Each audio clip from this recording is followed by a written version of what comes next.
John Hook's Newsmaker starts now. Thanks for joining us on Newsmaker. Nearly 3 in 10 Americans and 2/3 of Republicans believe the 2020 election was stolen from Donald Trump. Now, whether you believe that or not, I hope you stay here for the next half hour and beyond, because my guest tonight did not only search for fraud, he was hired by the Trump campaign to find it.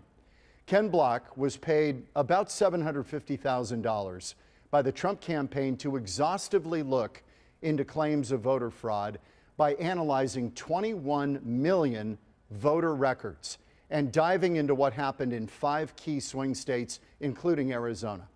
Data analyst and software engineer Ken Block is the author of Disproven, my unbiased search for voter fraud for the Trump campaign.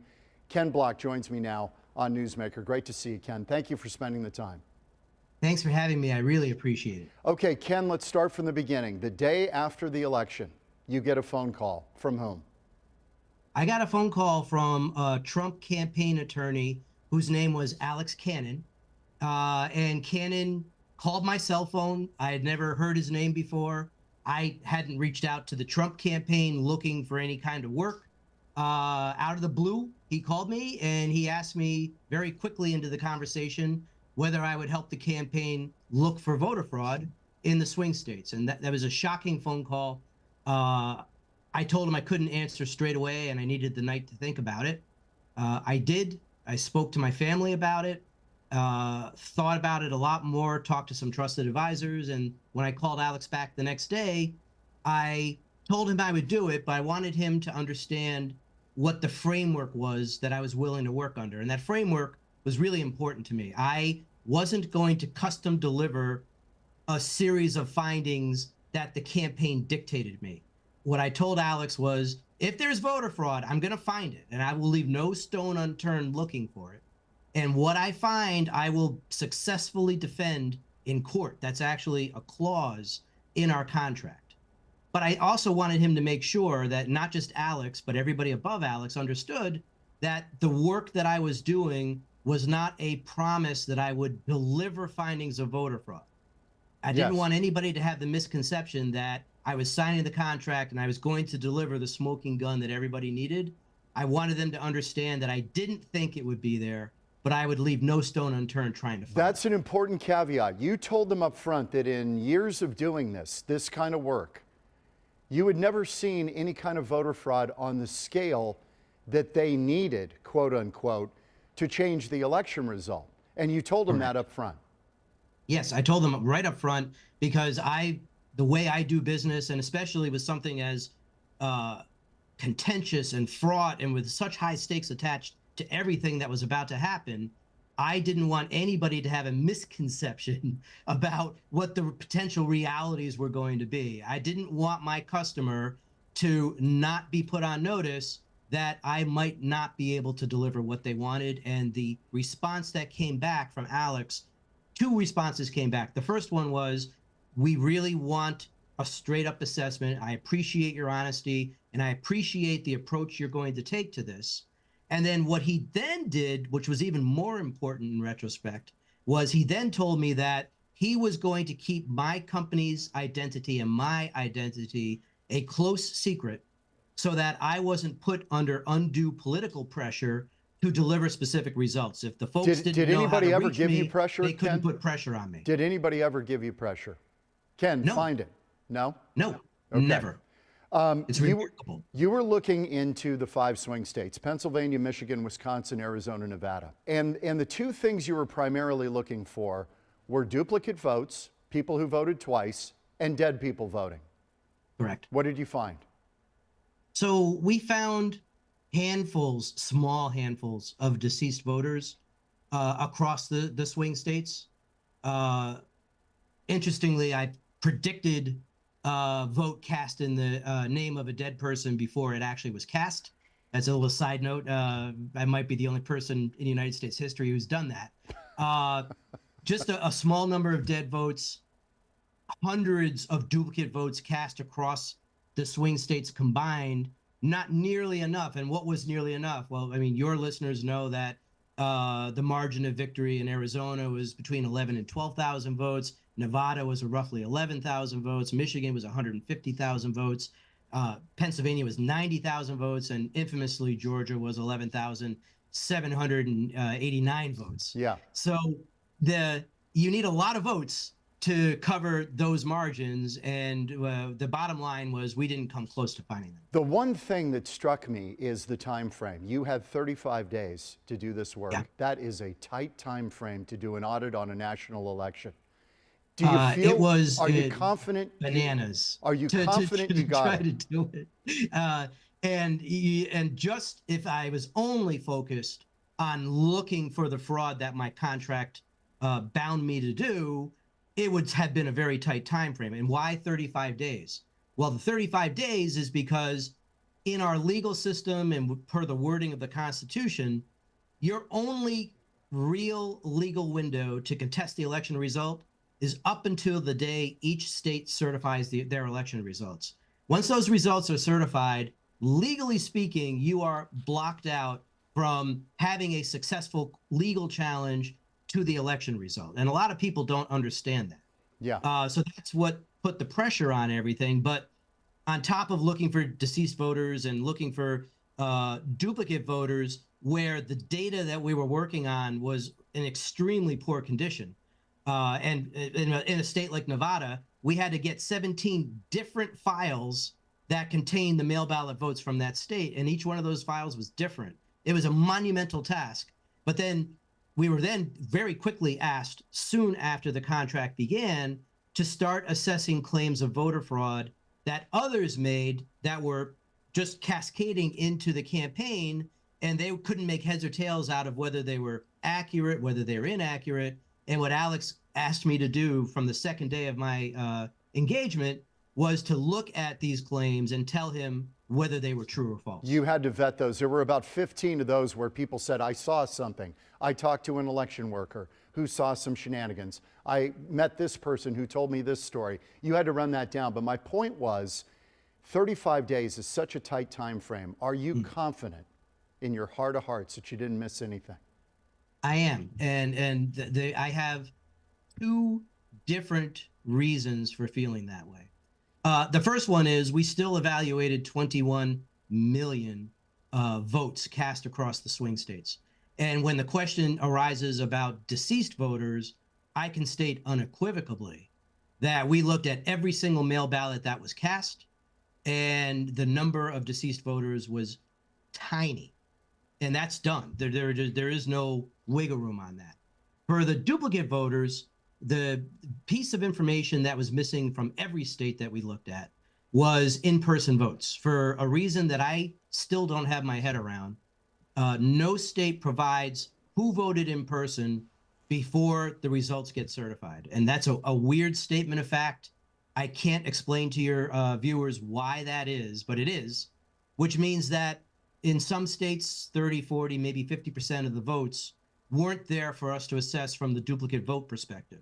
But the reason I can say it doesn't matter is because there were so many people spending so much money looking at this election, trying to prove election fraud after the votes were certified, that if there were a bomb in those in-person votes, that bomb would have been detonated, it would have been shown, and there would have been a reckoning to deal with the fallout of that kind of a claim and the proof. And that proof was never brought forward. In 2016, I did a very similar exercise months after the 2016 election. I found about 8,000 duplicate votes cast across 21 different states, including most of our largest states. But of course, in a close election, if you take Bush v. Gore, Florida in 2000, you've got 547 votes that separated the two. Then it would matter.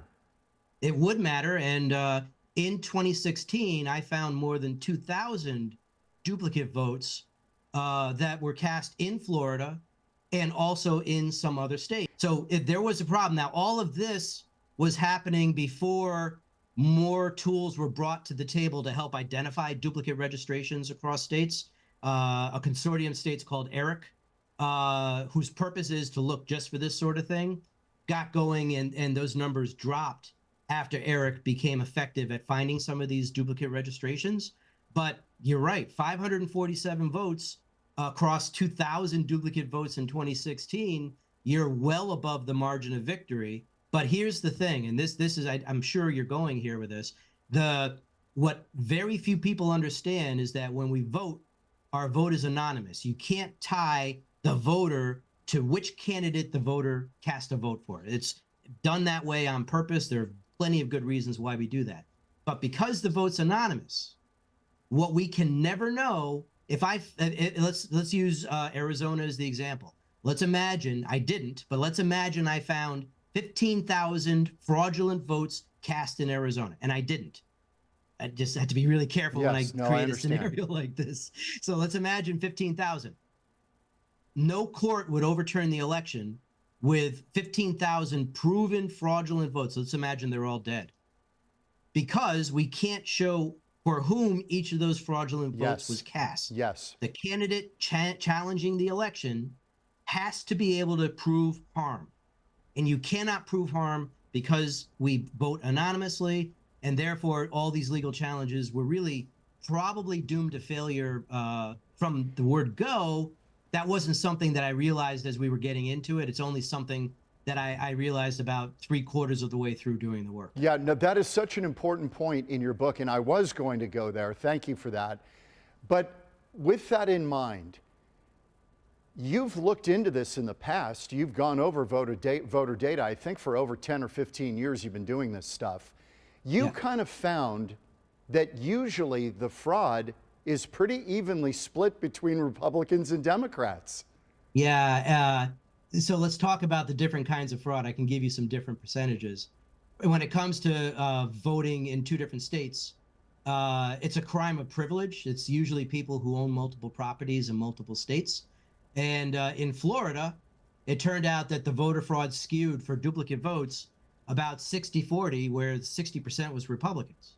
For the deceased votes in Pennsylvania, especially the one that I predicted and a few others that were prosecuted, the deceased votes that were prosecuted and where charges were and a sentence was, a conviction was made. In both instances, those were Republicans who admitted that they had cast votes in the name of their deceased relatives and that they had done it for Trump. So the narrative that only Democrats commit voter fraud, it's really bipartisan. I think some of the voter fraud we're talking about here, especially with the out-of-state duplicate voting, I think it's a crime of opportunity, and it's not and this is a really important point. I've seen no evidence of an organized, systematized effort for the fraud that I found. It's been individuals just taking 2 bites of the apple because they could. Yeah. It wasn't like someone sat down and figured out that they were going to cast 500 fraudulent votes by voting a bunch of different people out of state. I've seen no evidence of that whatsoever. Ken Block is the author of this incredible book, Disproven, My Unbiased Search for Voter Fraud and for the Trump campaign, the data that shows why he lost and how we can improve our elections. Ken Block is my guest on Newsmaker. We're back in a minute. We're going to talk about Arizona. In that stack of 5 states that he really looked at, swing states, how did Arizona perform? How do we do on elections? And what can we do to make it better? Still ahead on Newsmaker.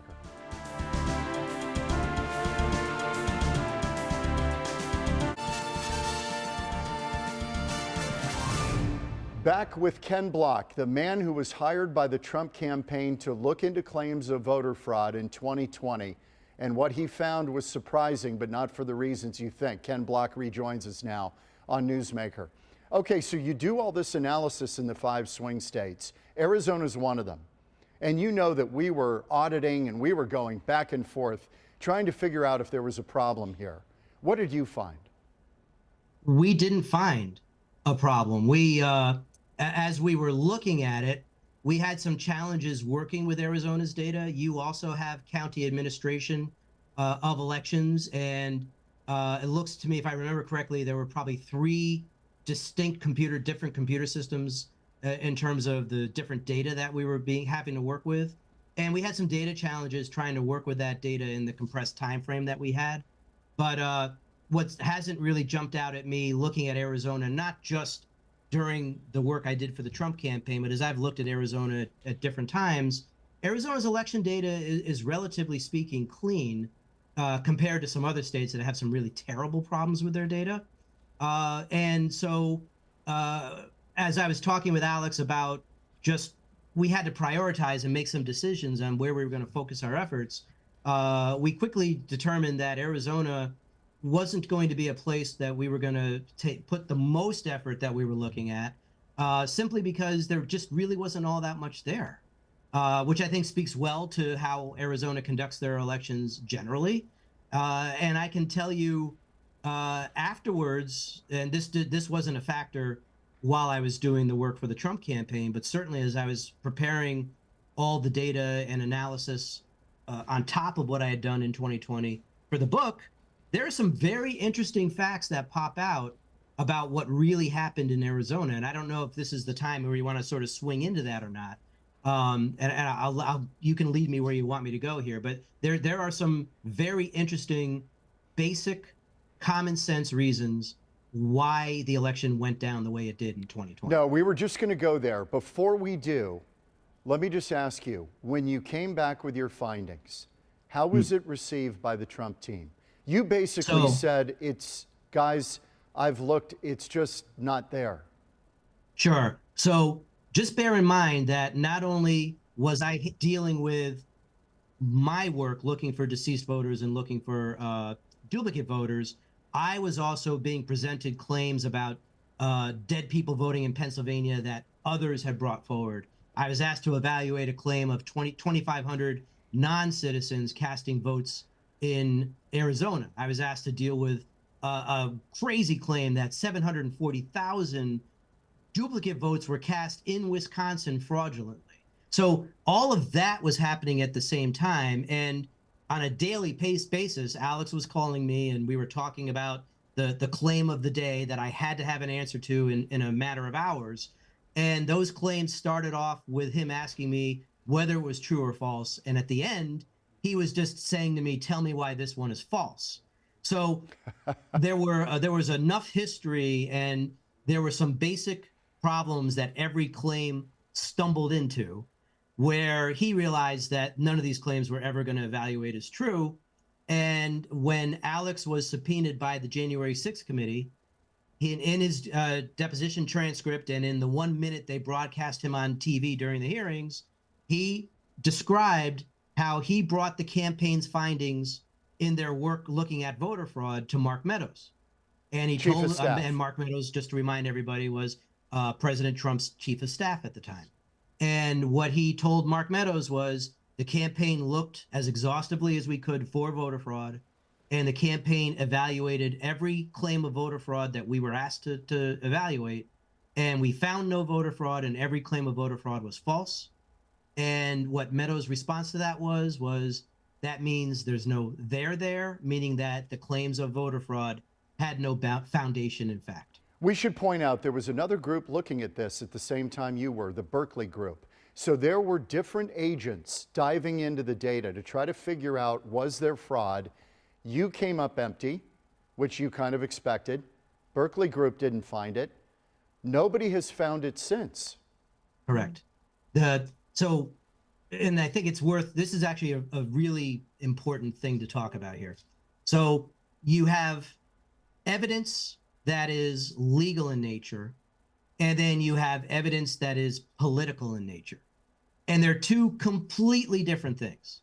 To make statements about voter fraud with the viewpoint of politics, you can say just about anything you want, and you can use as your evidence hearsay evidence. Well, Joe saw a bunch of ballots in a ditch, or this or that, or bamboo in the ballot paper, whatever, right? These are all hearsay claims, and they're very unlikely to ever stand up in court, but they're not really intended for court. They're more about public opinion and PR and that sort of thing.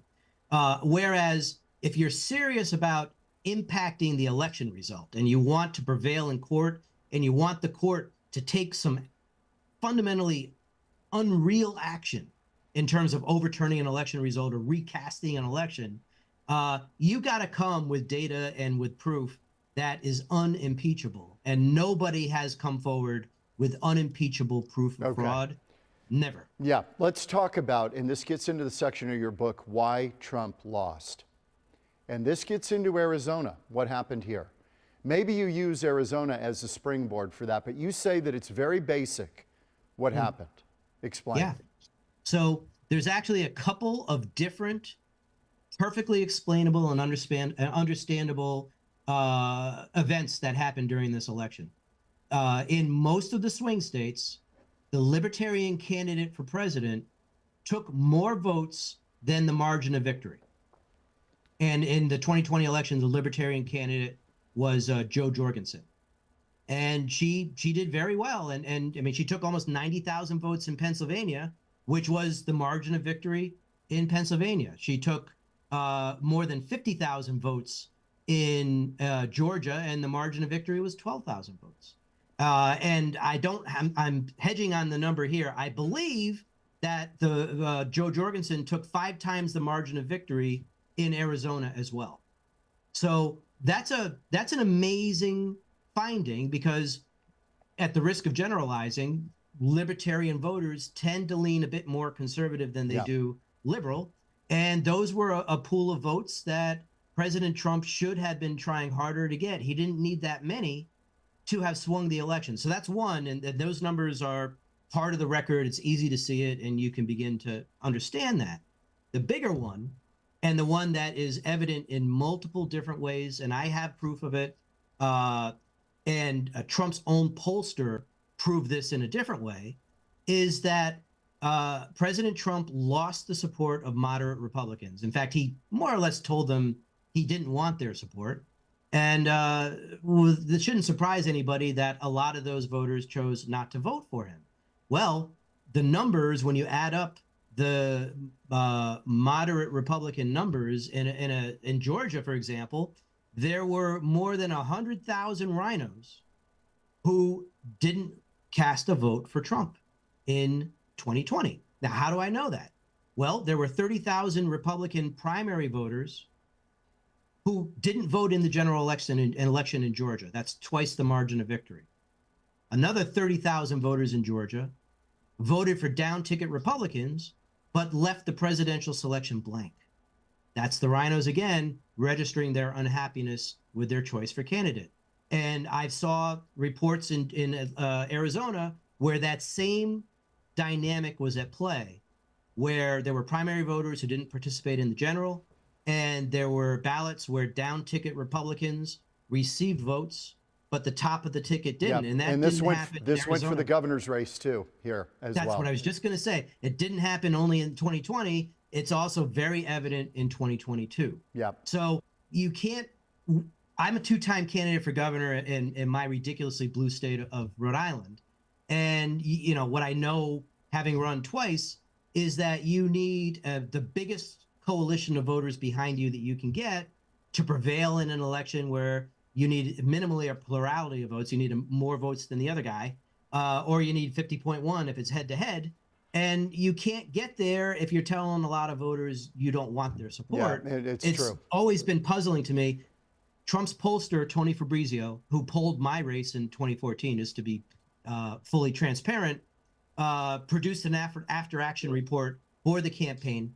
The campaign conducted exit polling in the swing states. They interviewed 30,000 voters leaving the polling places. And what they learned was that 1 out of 6 of those 30,000 voters across the swing states were Republicans who voted against President Trump. There you go. There you go.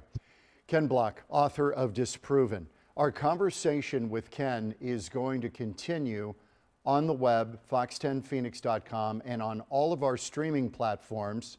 For Newsmaker, we're going to have to say goodnight, Ken, but we will continue this conversation, and I hope you all pick it up on the other side on our streaming platforms. Ken Block, author of Disproven, my unbiased search for voter fraud for the Trump campaign.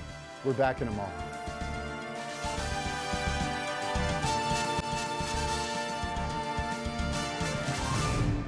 Thanks for joining us on Newsmaker. This conversation with Ken Block continues on our streaming platforms and on our website. We'll see you next week. Okay, back with Ken Block, author of Disproven, my unbiased search for voter fraud with the Trump campaign. Okay, mail-in voting has become, and during COVID, it became such a huge deal. Have we sacrificed potentially security in our vote for convenience? In other words, whenever you separate a voter from their ballot, do you not open the door to the possibility of mischief? Of course you do. And one of the reforms that I think we really need to consider across the country is coming up with a better, more solid form of voter identification than we have right now. And I know that reflexively, some more left-leaning people hear the word voter identification and they conflate that with bad. But what we're really dealing with here, especially with mail ballots, is, first of all, the mail ballots are done so amazingly differently by, in some cases, the different counties in the same state, but certainly state to state across the country. They're done radically differently all over the place. We need some standards for how it works, and we really should insist on better being able to identify who's responsible for casting the vote and ensure that the person who is going to be voting for, whose ballot is being voted, was voted by that person. It's really a common sense thing, and for something as important as choosing whether we're choosing a president, a governor, a mayor, or a dog catcher, it's really important that we know that that vote is happening with the best integrity that we can get. And the way mail ballots are currently implemented, it leaves a lot to be desired. Now, that doesn't mean that there's rampant fraud, but it certainly means that we can do better than we're doing. You said in the book, you called our current voting system deeply flawed. I was surprised that you went there, but you've looked at this carefully, and this ID thing is one of the issues. You said, for instance, there should probably be a national election standard, and you said giving somebody your power bill at the polling place should not pass for voter ID.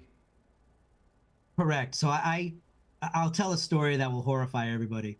Back in 2017, as I was exploring with the Rhode Island Secretary of State about registration issues and voter ID issues, I suggested that I could send in a voter identification for John Jacob Jingleheimer Schmidt, registered to vote at my business address. And the answer that came back was, yes, you could send that in and we would register that person. And I said, okay. And then I could walk into the Secretary of State's office with a gym membership for John Jacob Jingleheimer Schmidt, and he would get a voter ID card. And the answer was, yes, you would. Now, Rhode Island has voter ID, but what you have to submit to get the ID is pretty weak. And I found that ridiculous. And I thought that was very troubling that someone clearly made up would find its way through all the different checks and balances and yield me ultimately a valid voter registration. That's only possible because we have fairly weak identification across the board. And I think, honestly, if we're going to talk about a solution that solves a bunch of our problems all at once, we should take states out of the business of registering voters. And the federal government should have a single national voter registry, and we give everyone a voter registration number at birth or at naturalization. And with those two different ways of becoming legally able to vote covered, you then begin to deal with all of the concerns about non-citizens voting. You remove forever the trouble with people being registered to vote in multiple states, and assuming that the federal government does the best job of any state in terms of removing deceased voters from the rolls, and they better, you could clean up the rolls. You could have a phenomenally more stable infrastructure on which to conduct our elections. It makes all the sense in the world. And honestly, states' rights in this case has to take a back seat to enhanced election integrity. Well, you hit on a big one that everybody worries about in Arizona, is that people here illegally are voting. Do you think that's actually a thing? Well, I was asked to look in 2020. One of the claims of fraud that landed on my desk that involved Arizona was a spreadsheet of 2,500 names, and I was asked to determine if those were citizens or not. And there was a it was kind of an amazing ask because I explored this with Vice President Pence's staff in 2017. They asked me if it was possible to determine if registered voters were non-citizens or not. And what I told them then was there isn't any database you can go to that just has a list of everybody who's a non-citizen. And there really isn't a good way to get there. And as Alex delivered this one to me, I told him, I said, well, you know, we can try, but there's a lot of caveats to all of this, right? And we would use credit bureau data, and we would look to see which of the people didn't have social security numbers. And I said, but if we find someone without a social security number, it doesn't mean they're a non-citizen. Students in the credit bureau databases often don't have any real information in there because they don't have credit, and they just aren't visible yet to those businesses. And so we did the analysis, and sure enough, of the maybe 300 or 400 registered voters that we couldn't find socials for in these different databases, most of them were under the age of 30. And many of them were under the age of 25, which fits the student profile. Okay. And, you know, the totality of it was you can't ever take this to court. And it's not even a smoking gun here. It's every one of these people, if you knocked on their door, you'd probably learn that they just aren't visible to the credit bureaus, and they're actually perfectly legitimate citizens, and there's nothing here. The other thing that came up in the wake of the 2020 election was manipulation of voting machines. Is that something that people should worry about? Well, my work and the claims that I assessed were all claims that had at their foundation data. So what I wasn't given was Rudy Giuliani's lies about Ruby Freeman, for example, right? That wasn't a claim that ever found its way to me. None of the claims about any of the election infrastructure vendors came to me because those claims didn't have any data behind them. It was more a hearsay type claim of, well, you know, it must have happened this way because of how the results ended up. Nobody surfaced actual proof and evidence that could be brought to court and would survive legal scrutiny, that evidence that some of this manipulation actually happened. I think we've seen enough scrutiny of these claims, and we've certainly seen the results of legal actions over the claims, that I don't see how anybody can still look at these claims as having any legitimacy to them. They, in my professional opinion, have been thoroughly debunked. Okay, Joe Biden in 2020 earned 81 million votes. That shattered Barack Obama's record of 69.5 million in 2008. You remember that campaign? That was a movement. You could feel it. Barack Obama's campaign was an absolute movement. Joe Biden's campaign was largely a basement-run campaign during COVID. People say, how is it possible he outperformed his predecessor? What would you tell them? Yeah, I'm going to fall back to what President Trump's pollster told him in the After Action report, but I'm also going to go back a little bit in history. In 2016, the polls had that race completely wrong. The polls showed Hillary Clinton in the lead pretty much right up until the end, and President Trump's victory in 2016 was not predicted by the polls. The reason for that is unlikely voters were motivated by President Trump, the candidate, to come out and vote for him. And he won Michigan, which is a blue state, has been forever, and he managed to squeak out a win there. He motivated first-time voters to come out and vote for him. He had a movement, and that movement took him over the finish line. In 2020, the movement worked in reverse. There were enough different voters with different issues that they had with President Trump, and they were motivated to come out and vote against him for a couple of different reasons. One was, as we already talked about, 1 in 6 were the rhinos.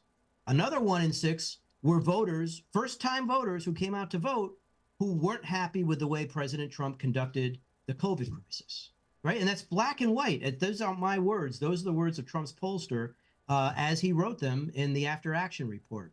So that's really that's what happened there. And I don't think there's anything nefarious about it. There were just some undercurrents happening that spoke to people in really powerful ways in both 16 and 20. And that's going to happen again. All the polls that we're seeing right now about what may or what may not happen in 2024 are almost for sure going to be wrong because they're polling likely voters. And I believe firmly that this race will come down to unlikely voters and only unlikely voters in the swing states. That is interesting. You mentioned in the book as well, which I thought, we've had a big debate about this in Arizona and other states, how long the voting cycle goes on. You said in the book, you think 10 days is a reasonable time for everybody to cast their vote. And if you go longer, it becomes kind of a ballot harvesting game and a manipulation game. And, you know, it gets away from the campaign messaging and the actual ideas of the campaign. I agree 100%. Rhode Island has a 20-day window. And that 20 days, a couple of bad things can happen inside those 20 days. We had a special congressional election where, and the Democratic, for your viewers who don't really understand Rhode Island, there probably isn't a more Democratic state in terms of percentages in the country. And our elections come down to the Democratic primaries. By and large, whoever wins the Democratic primary is usually the victor in November. We had a special election where there were, I think, 10 Democrats running for David Cicilline's congressional seat. And one of them was pretty well financed. He was funding his own campaign. And he had a disqualifying issue come out about 10 days before the election.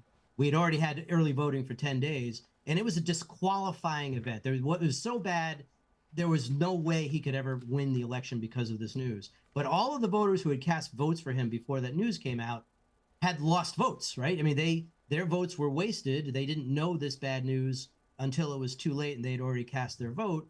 As a candidate, it's really hard to figure out when you bring forward your most powerful messaging. You bring it out too early and voters who tune in late don't hear it. If you bring it out too late, your earliest voters don't hear it. It's really a challenge. And then you have the problem of voting from the grave. I hope I have a minute to discuss this. What you have is a scenario where, let's say in Rhode Island, you have a 20-day window. Someone votes 20 days before the election and then passes away before the election. Does the vote count or does the vote not count? Well, in a third of the states, it counts by law. In a third of the states, it doesn't count by law. And in the other third of the states, there's no law for this scenario at all. So in Michigan in 2020, 3,500 votes were canceled because of early voting where the voter died before the election. That's not a small number of votes that have been canceled. And the longer the window is, the more voters are going to fall into this unfortunate set of circumstances. And in states that allow the vote, I mean, what if you have a 6-month window? Well, at what point is it too much? And I think because of everything I just described as problems, that we want to provide voters a meaningful window that solves most problems that a voter can have. And I think 10 days covers that. You're going to have a weekend. You're going to have a full week plus a few days on top of it. That should solve almost everybody's problem, except for potentially mail ballots, because we know that mails can be unpredictable, that the mail service can be unpredictable. Maybe we need a few more days for mail ballots to ensure that any difficulties we have with the U.S. mail aren't a cause of disenfranchisement for any voters. Now, I think it's really important to keep a lid on how wide these windows are. Yeah, I agree with that. I'm curious, do you find a distinction between, say, a stolen election where data is actually manipulated versus a fair election? And what I'm getting at here is the lead up to the 2020 election. President Trump had some serious headwinds. You had legacy media spiking the Hunter Biden laptop story. You had the Russia collusion thing still bubbling that dogged him his entire 3 years. You had silencing of conservative voices on social media. You can have technically a fair election, but is it fair when that stuff is going on in the background? Yeah, it's a really good question, and I am going to clearly struggle in how to provide you a meaningful answer. I think it's really hard to tease that all out and address them in the way that I'm trying to talk about everything regarding my involvement with the election. I'm trying to keep it all 100% strictly factual on the things that I had done. And data driven. I understand Yeah, and that. data driven. What I'll say is that uh, it's been generally difficult for me to talk about the front part of my book with conservative media. They often don't want to have the conversation. And I've had a difficult time talking about the reforms that we should make to our election systems with liberal media. They're not all that interested in entertaining the idea that our elections can be better than they are right now. So I'm not sure how many actual votes were swung by some of the issues that you raised to me. I think that by the time we were voting, it would shock me that there were very, very many voters who hadn't already made a determination in their minds on which way they were going to vote. I don't think there were very many people walking into the voter booth going, "I don't know who I'm going to vote for." Yeah, that's a So great point. I don't know for sure, and it's really hard. It's a very squishy area to talk about. I think that in general, there's a lot of unfounded information swirling all around us. And the most important skill we can teach our kids is how to identify it and make sure it doesn't unnecessarily swing you in a way you don't want to be swung. Ken, if somebody comes up to you now on an airplane, if they know who you are, and they say, listen, I know what you wrote, but I believe that election in 2020 was stolen, what would you tell them? Yeah. What I would tell them is, from a legal and fact-based perspective, not only was it not there in the window in which it could be contested, it to this day isn't there. I am not a disinterested observer of the different claims of voter fraud, the different legal actions that are happening still all over the country about 2020. And nobody has surfaced a complaint that has the legal legs it needs to matter. It's just the evidence it just simply isn't there. Now we're talking about political messaging, and the political messaging has been phenomenally effective. The election was stolen. The election was stolen. The election was stolen. We don't have the evidence, but just look at the number of votes. Look at the what's staring you in the face.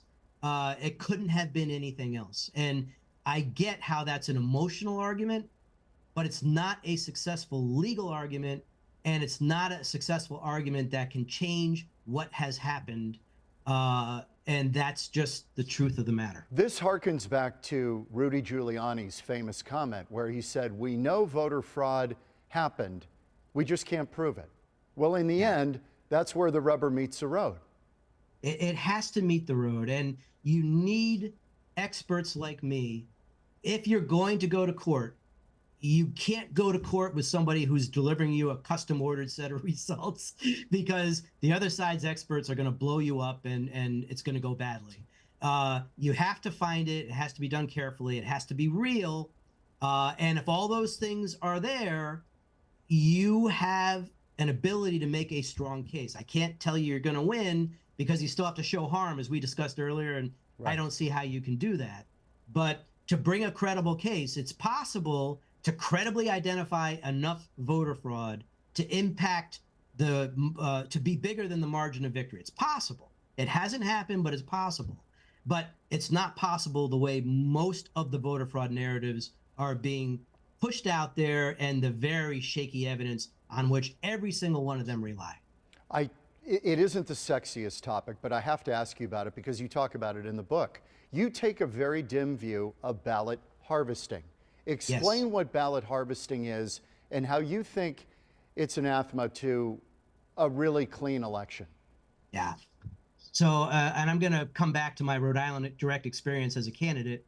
In Rhode Island, ballot harvesting is legal, and the openly discussed truism about Rhode Island politics is, if you're going to win your race, you've got to play the ballot harvesting game as hard as everybody else. I hired the mail ballot king in Rhode Island to do whatever he does for elections, and I'm friends with him now, and I didn't win. but he did his thing and apparently delivered me a couple thousand votes. It's not this idea that you have third parties or sometimes candidates themselves visiting with voters as they fill out their mail ballots at their kitchen tables, helping them make their selection. There's no rule in many states that prevent that. And then delivering those ballots to election officials. This collection and oversight of the voting thing is terrible. It's a terrible practice. The very thought that our elections could be determined by which side is more effective at collecting ballots is ridiculous. I mean, elections have always been much more about, and this kills me, right? And much more about a beauty contest and about name recognition than about merit and about ideas. And ballot harvesting moves us much further away from the merit-based election outcomes and moves us much toward just this collection, deliver. It should be outlawed everywhere. It's a terrible practice and as bad as gerrymandering. And I don't remember where Arizona is with gerrymandering, but if you guys do it, oh yeah, we've got it. Stop. It's what I say about, and most states gerrymander, and Democrats gerrymander just as hard as Republicans in states that Democrats control, by and large. And the way I like to describe it is like this. Russia has a democracy. In that democracy, Vladimir Putin runs against various assorted opponents over the years. For those opponents who get some headwinds behind him, he kills them. And that's how he handles political opposition. And when you have gerrymandering in the mix, what happens is elected partisan officials are drawing election maps that favor their party. And what they're doing is they're murdering their opposition with maps. And what happens is it unbalances our elections. 80% of congressional seats are no longer competitive. We know with certainty which party is going to win those seats. Yep. And that when you have non-competitive elections like that, you tend to get candidates who don't have to pay attention to voters, except the voters at the extremes. And this happens for both Republicans and Democrats. Sure. And that's a bad outcome. We need, the founders wanted our elected leaders to forge compromises. Everything you look at in terms of how our form of government has been put together was to force and forge consensus and compromise. And we're moved about as far away from consensus and compromise as you can right now. And I think that is a direct result of our uncompetitive elections. For anybody who believes that competition is good in the marketplace, that competition helps us with innovation in the markets, and that competition helps to keep down prices, how can you look at political competition and say that it's bad? Okay, let me ask you about ranked choice voting. States are trying it, some are doing it. Arizona's tinkering around the edges on this as well. Good or bad idea? Terrible. There are academic studies that show clear as a bell that voters get confused with the ballot design. And if you fill out the ballot wrong, your vote doesn't even count. The ballot mechanism itself can cause voters to become disenfranchised. It's a terrible idea, not only because of the complexity, but the purpose of it is to try to deliver a winner who's got 50.1% or better of the vote, who has a mandate. If you're winning your election in the third round of counting and ranked choice, you don't have a mandate. You can't legislate or govern like you do if you win in the third round. Can you give us a quick example of how ranked choice voting works? Because I'm getting in my ear that some people may not know what it is. Yeah, so in a race where there's, say, 4 candidates, the voter is presented a ballot choice where they can pick their first choice candidate and their second choice and their third choice and their fourth choice if they want to. And what happens is when you count the ballots, if no candidate has 50% of the vote, you take the candidate with the least votes, remove those votes, look at those ballots and see what the second choice was, and add those second choice votes to the candidates, count again, rinse, repeat, rinse, repeat. It's actually pretty complicated. Yeah. And it's I don't see that it's ever going to really catch fire. I've talked to some Democrat secretaries of state who have told me that they just disagree with it altogether. It's not a good idea. Yeah, I guess it would be a simple explanation is it's kind of trying to weed out who's the least objectionable of the four you mentioned. That's what you end up with. Possibly. I mean, who knows? Who knows how the counting ends up going? But it's very unlikely, especially with the ideological divide we have right now, that anybody would mark more than one or two choices anyway. Oh, I see. You know? Yes, right. You're not going to see conservatives ranking a liberal number 3, for example. Yeah. Finally, Ken, since you've been diving into this for years, if you were running elections and it was a national election, seriously, not broken up into county by county all over the country, what are the few changes that you think would really make this thing, I don't want to say bulletproof because nothing is, but where everybody could be confident this is a solid election, we've got this buttoned up? Yeah, I think the federal voter registry is mandatory. In the absence of a single voter registration system, what we need is a computer system that every single state is compelled to participate in, that whose purpose is to look for duplicate registered voters, look for deceased voters, and remove them from the rolls. It should be a governmental function. It shouldn't be a nonprofit function like the ERIC Consortium of States, which a lot of states used to take part of, more than 30. Now it's become fairly partisan, and just some Democrat states use it now. It did serve an important purpose.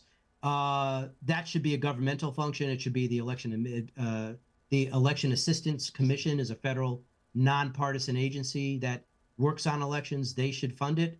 They should do it. And it should be there all the way. We should have standards for how mail ballots work across the country. It shouldn't be different in every state. We need to have a standard on if you vote early and then die, the outcome's got to be the same everywhere. The fact that we get a different result in different states is bananas and wrong and unfair. Ken Block, author of Disproven, My Unbiased Search for Voter Fraud for the Trump Campaign, the data that shows why he lost and how we can improve our elections. That was super interesting. Ken, thank you very much. Thank Ken you. Block, I thoroughly enjoyed it. good luck with the book. We appreciate Thank you. it. Thank you. You're very generous with your time. We appreciate it.